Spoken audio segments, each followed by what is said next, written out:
Mixed by Rupam Singh.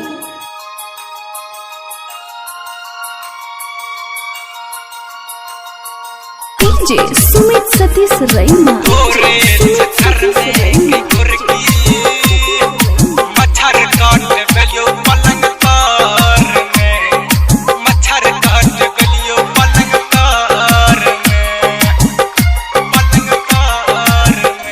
Rupam recording studio जीवा चौक मधुबनी। तोरे चक्कर में गई गोरकी मच्छर काट गलियो पलंग तार में, मच्छर काट गलियो पलंग तार में। तोरे चक्कर में गई गोरकी मच्छर काट गलियो पलंग तार में, मच्छर काट गलियो पलंग तार में।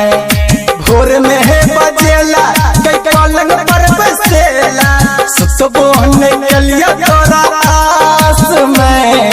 तोरे चक्कर में गोरकी मच्छर काट गलियो पलंग तार में, मच्छर काट गलियो पलंग तार में। तोरे चक्कर में गोरकी मच्छर काट गलियो पलंग तार में, मच्छर काट गलियो पलंग तार में, मच्छर काट गलियो पलंग तार में, तार में, पलंग तार में। रूपम रिकॉर्डिंग स्टूडियो जीवा चौक मधुबनी।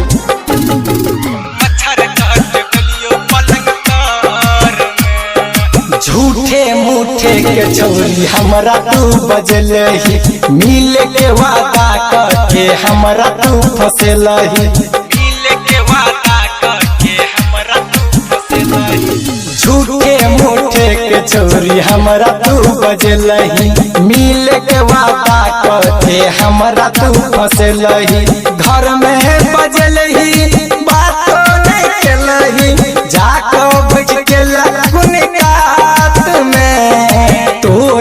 चक्कर में गई गोरकी मच्छर काट गलियो पलंग तार में, मच्छर काट गलियो पलंग तार में।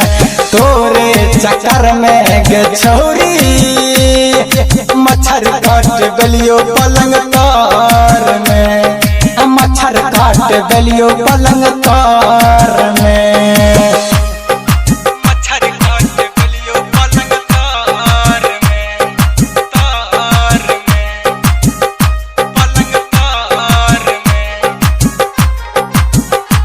रूपम रिकॉर्डिंग स्टूडियो जीवा चौक मधुबनी।